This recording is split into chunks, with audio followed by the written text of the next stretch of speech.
Hi, physics students. So I'm not there today to giving you an introduction on electric fields. So I will just go ahead and go through a little spiel of what electric fields are and what you'll be doing today.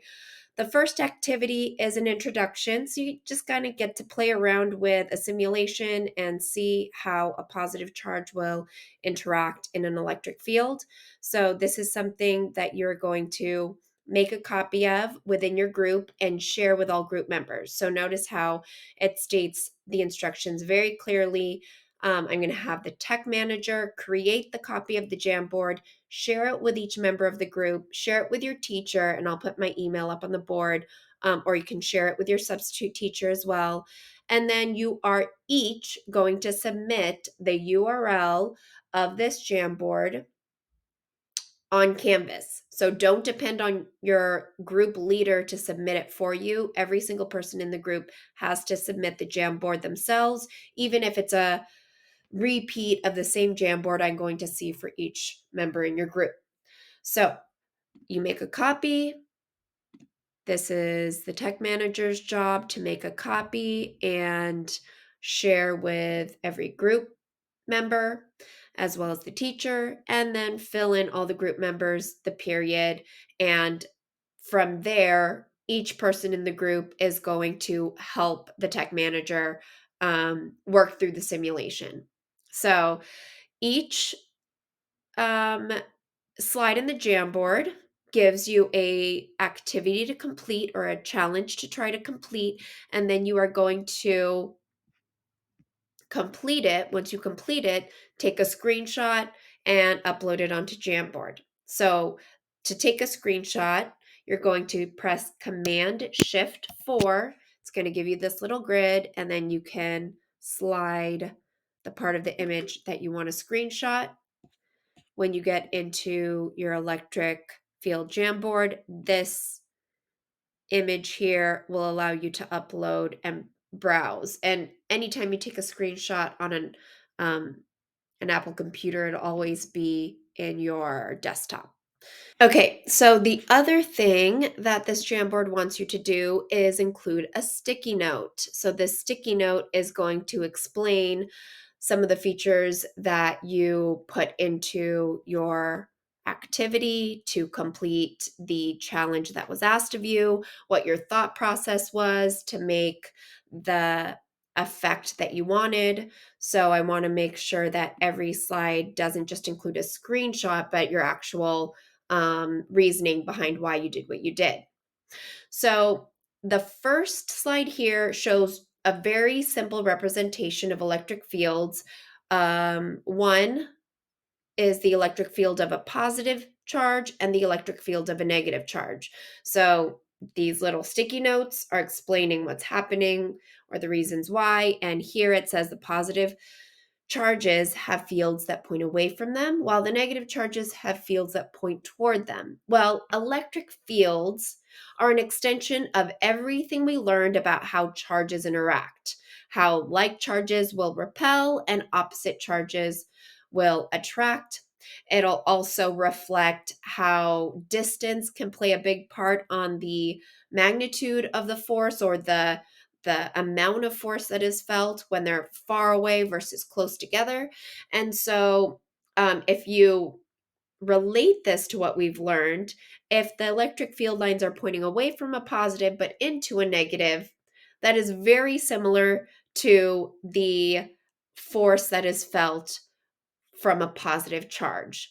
We call this a positive test charge when you have a charge in this electric field interacting in the direction of the electric field lines. So the electric field lines are representative of the force that a positive test charge will feel when it is in the vicinity of this positive or negative charge and the field that is created by that charge.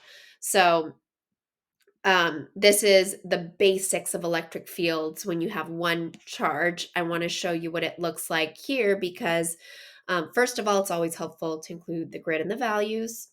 But I want you to notice that when you have a positive test charge, it doesn't just show the arrows moving away, but it also shows the arrows starting off pretty bright and then getting dimmer and dimmer and dimmer, which again is representative of the fact that the force that electrostatics create is much stronger the closer you are to that electric charge, and it is much weaker. That force is much weaker the further away you are. It is a inverse squared relationship, as we learned in our Coulomb's law lab.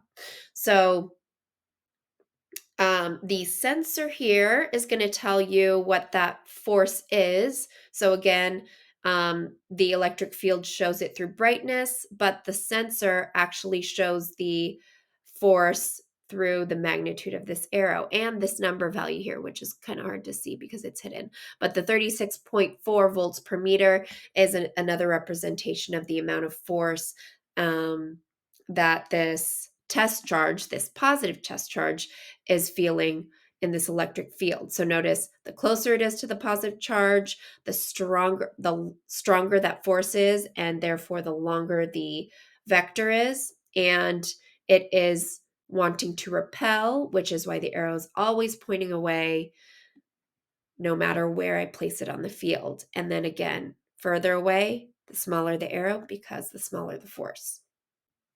If I switched it to a negative charge, it will not repel, but attract. So it's small when it's far away, but it's going to get stronger and stronger the closer I am. And it's always going to point in toward that negative charge. So you're going to play around with these charges. Always go back to your understanding of how charges interact. It's going to ask you to include multiple charges. So when you include multiple charges, the field's a little more complex. I'm not going to go too complex, but let's say I have a positive and a negative charge here. Well, it follows the same principle, away from the positive into the negative, and the arrows, because of this interaction, create these nice little loops out of the positive into the negative, out of the positive into the negative. And then out here, the force is much smaller, but it's still following that same pattern, out of the positive and into the negative. So when you're doing these activities, you can always reset it to start over. You can always, you'll always want to add grid lines and values. Those are always helpful. Positives, if you want to take it away, negatives, and of course, this is a positive test charge, which shows the magnitude and direction of your force when you have a positive interacting in an electric field. So you're going to take your screenshots as I showed you before. You're going to embed them in your appropriate slide. And then once you're done with this, every group member is going to submit the URL onto Canvas. Once you're done with that, you are going to, and you have a good understanding of electric fields, you're going to get into the next activity. So this one is the worksheet that you're collecting, that you collected earlier today when you walked into class. And this one is going to take your understanding of electric fields and have you try to get this positive test charge into the goal. So it's essentially playing hockey with charges. It gets a little more complicated because now you've got some obstacles and you can pull in as many. Well, let me show you. Here's the link on Canvas. And you can add as many charges as you want, depending on the challenge, obviously. It gets harder when you have a limited amount of charges that you can include. But as I showed you before, the more charges you have, the more complex your electric field. And this test charge is going to be feeling those forces from all the different charges. To make things easier, if you don't want to be too challenged, you can include the electric field lines in there as well. And when you're ready to see how this charge interacts, you just press start and then it'll move in the direction that your electric field wants it to. So obviously I didn't move it toward the goal because I didn't want to give the answer away, but you get the basic idea. Um, your challenge is going to have to be observed by Miss Lee because there's no way of me knowing that you actually did it unless we see in real time that you got it done. So you're going to get a stamp for every challenge that you complete. Um, and then if you finish early, there's a bonus level. We only actually have you go through level 1 with one obstacle, level 2, and then if you just want to have fun and really try to challenge yourself, go ahead and do level 3. It's not worth any points, but it's just some students really enjoy the challenge of it. So feel free to do that when you start a new activity or you don't hit the goal. Always hit reset, or sorry, always hit clear, then reset, and then you can start putting in your charges again to set it up the way you think it should be. So good luck with this activity. Miss Lee is a physics teacher. She is a student teacher with Miss McGarry, so she knows a ton about physics. She'd be happy to guide you without giving you any answers. So feel free to ask her any questions, and feel free to email me if you have any questions as well. And I'll see you all on Wednesday. Bye.